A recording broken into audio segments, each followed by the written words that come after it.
Hello and welcome back to Sewing Therapy.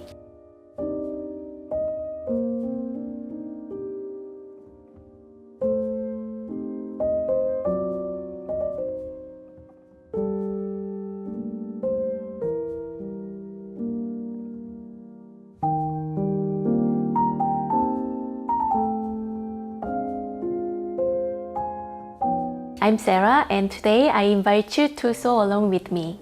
If you've been following me on social media, you may have noticed that I have been binge sewing turtleneck top. When I reached out to you for suggestions for additional patterns, several of you suggested the Nikko top by True Bias. So today's video is to sew a Nikko top. Turtleneck tops are generally beginner-friendly projects, especially if you need to overcome any fear of sewing stretch fabrics, as you don't need to worry about an imperfect neckline showing. This video is a quick one and I will sew a basic top. And for all beginners out there, I include my favorite tips for sewing rib knit fabrics, one of my favorite cold weather stretch fabrics. Please stay tuned for the next video that will cover various sleeve hem options that look good on stretch fabric garments, slits, and thumb holes. There are numerous turtleneck top pattern options out there that each have their own charm. After watching this video, browse to find your favorite and let's get sewing together. Before we start cutting fabric, let me highlight a few things that you can do to help support the sewing therapy community. Simply click subscribe, like, and ring the notification bell. Every click is much appreciated. Let's get started.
The changing of seasons inspired me turtleneck sewing binge, and I'm so glad that you suggest the Nikko Top for me. It was a quick and fun sew. I hope you are inspired and empowered to sew with the stretch fabrics so you can stay warm this winter. You can do it! If you have any thoughts or questions about this pattern to share, please let me know in the comments section below. I appreciate all your support with every click on subscribe, like, and ringing of the notification bell. And I appreciate each and every one of you on this sewing journey together with me. I will see you in my next video. 안녕!